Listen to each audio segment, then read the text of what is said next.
On the evening of August 15, 1971, a Sunday, Richard Nixon walked into the map room of the White House and told 15 men that the United States was about to break a promise it had made to the entire world. The promise was 26 years old. It had been written into international law. 44 nations had negotiated it, and it had one sentence at its core. 1 troy ounce of gold equals $35, and any country can exchange one for the other, at any time, no questions asked. Nixon canceled it in 72 hours of secret meetings. He called it temporary. Temporary lasted 53 years and counting. But here is what almost nobody understood in the summer of 1971. An economist named Robert Triffin had already proven 11 years earlier, using nothing but arithmetic, that this moment was not a choice. It was a mathematical certainty. This is the story of the day the dollar broke, and the man who saw it coming before Nixon ever touched the button. August 15, 1971. Camp David, Maryland. Nixon had chosen a weekend deliberately. Markets were closed. The Federal Reserve was unreachable by foreign governments. The timing was tactical. The men who gathered at Camp David that Friday included John Connally, the Treasury Secretary, a former governor of Texas who had been sitting next to John F. Kennedy when he was shot. He carried the wounds in his own body to prove it. He was not a man who hesitated. He was also not an economist. He was a politician to his bones, and he understood power. Arthur Burns was there too. Burns was the chairman of the Federal Reserve, a pipe-smoking academic born in the Austro-Hungarian Empire, who had once been Nixon's mentor. He had told Nixon repeatedly that suspending gold convertibility was impossible, that it would destroy confidence in the dollar, that the consequences were unthinkable. Burns argued 3 times against closing the gold window.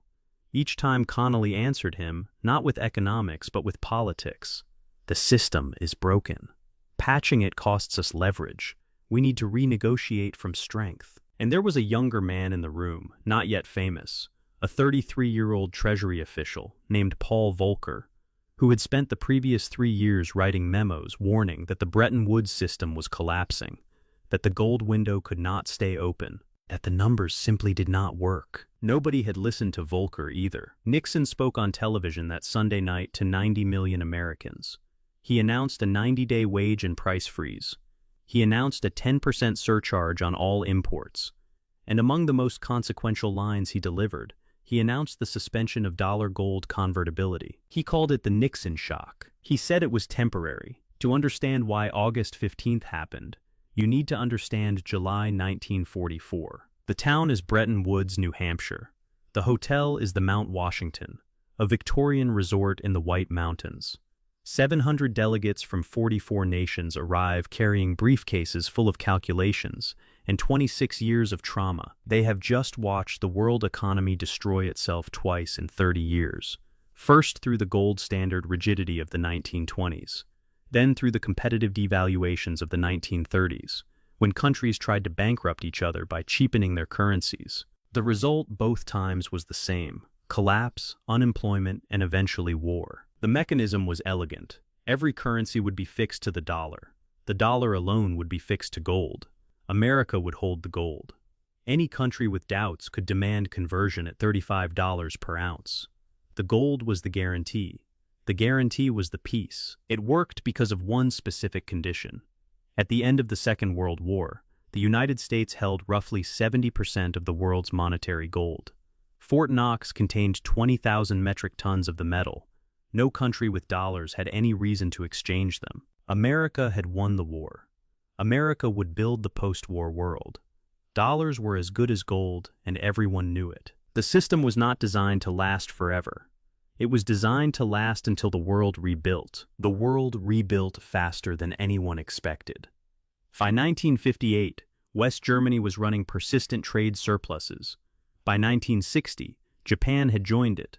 By 1965, both countries were accumulating dollars faster than they could spend them, and the arithmetic was beginning to betray the architecture. Here is the problem that nobody in Washington wanted to say out loud. For Bretton Woods to function, the world needed dollars. International trade was denominated in dollars. Central bank reserves were held in dollars. Every country needed a supply of them. The only way to get dollars out of the United States was for the United States to run deficits. to spend more than it earned, to send more money out than came in. But if the United States ran deficits forever, eventually the world would hold more dollars than America had gold to back them. At that point, the guarantee was worthless. The gold window was fiction. This is called the Triffin Dilemma. Robert Triffin was a Belgian-American economist at Yale. In 1960, he sat before the United States Congress and laid out this logic in a single diagram. If America supplied the world's reserve currency, America had to run deficits. If America ran deficits long enough, confidence in the dollar would collapse. The system contained its own destruction. The senators thanked him and went home. In 1960, the United States held gold worth approximately $18 billion. Foreign governments held dollar claims of approximately $21 billion. The gap was already there. The gap grew every year. By the time Richard Nixon took office in January 1969, three forces had accelerated the collapse. The Vietnam War had cost the United States over $120 billion by 1971, much of it financed by printing money rather than raising taxes. The consequence was inflation, and inflation meant that $35 bought less gold than it used to, which meant the gold window was increasingly a fiction at its own advertised price. The second force was European industrial recovery. West Germany's export surplus in 1971 was $11 billion. Japan's was nearly $6 billion. The third force was France. Charles de Gaulle had never trusted the Bretton Woods system. He regarded it as American financial imperialism, a mechanism by which the United States printed paper and received real goods in exchange. In 1965, France began converting its dollar reserves into gold, physically shipping the metal from New York to Paris. John Connally looked at these numbers and did not see an economic problem.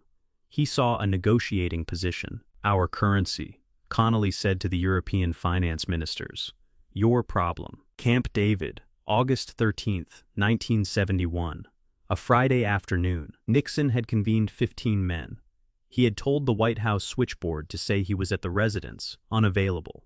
He had told the Federal Reserve to stop answering. Volcker drafted the technical documents. He had been doing this in various forms since 1969. He had the paperwork ready. He was the only man in the room who had genuinely expected this moment. At 11:30 on Sunday night, August 15th, Nixon addressed the nation. The speech ran 17 minutes. The economic case against inflation dominated. The gold window came near the end. He did not say the dollar was no longer backed by gold. He said he was directing the Treasury Secretary to suspend temporarily the convertibility of the dollar into gold. The word temporarily did the most work in the sentence. It was a lie, and almost everyone in the room knew it. But it was a useful lie, the kind that allows a system to dissolve rather than explode. Monday morning, August 16th. The Tokyo Stock Exchange rose by wildly confused amounts before anyone understood what had happened. European markets did not open at all. The West German finance minister called it a declaration of economic war. French officials used the word betrayal. The British Treasury described it as the most significant unilateral act in the post-war monetary order. None of them could do anything about it. This was Connally's calculation, and it was correct. The Smithsonian Agreement in December 1971 devalued the dollar by 8%. Nixon called it the greatest monetary agreement in the history of the world. It lasted 14 months. In March 1973, the major currencies moved to floating exchange rates. Bretton Woods was over. The gold window has never reopened. Here is the part of the story that almost never gets told. Robert Triffin was not surprised by August 15, 1971. He had predicted it, in writing, in testimony before Congress, 11 years before it happened. His dilemma was not really a dilemma in the sense of a difficult choice. It was a structural impossibility. You cannot ask one country to simultaneously maintain a credible gold peg and supply the world's reserve currency indefinitely. The two requirements contradict each other mathematically. Triffin had proposed solutions. An international reserve currency, not controlled by any single nation. Something like what Keynes had originally proposed at Bretton Woods in 1944. A currency he called the Bancor. Neutral, not subject to any one nation's fiscal choices. The White House rejected Keynes in 1944, because the United States held the gold and saw no reason to share the privilege. By 1971, the privilege had become a burden. But the response was not to build what Triffin had proposed. The response was to cut the cord entirely and float. Arthur Burns presided over the inflation of the 1970s. John Connolly left the Treasury in 1972, made a fortune in Texas real estate, and went bankrupt in 1987. Paul Volcker became Federal Reserve Chairman in 1979 and broke the inflation Burns had allowed to accelerate, using interest rates that reached 20%. It worked. Nixon resigned over Watergate in August 1974. 3 years after Camp David, Robert Triffin lived until 1993.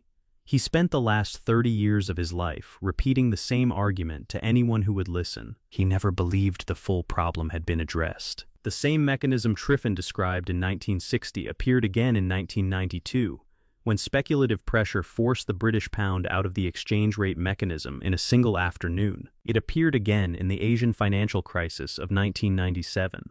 Thailand, Indonesia, South Korea, each broke in the same direction. The Triffin Dilemma does not resolve.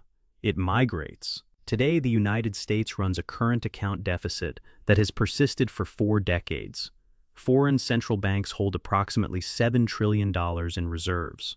The arithmetic Triffin described in 1960 is larger now, not smaller. Nixon called the suspension of gold convertibility temporary. He meant it would last until the renegotiation was complete. What he created instead was the world we live in, a world of floating exchange rates, dollar hegemony without a gold anchor, and an unresolved question that an economist at Yale first asked in 1960. The question was simple: how does this end? Nobody has answered it yet, but there is a country that has been asking it very loudly since 2009.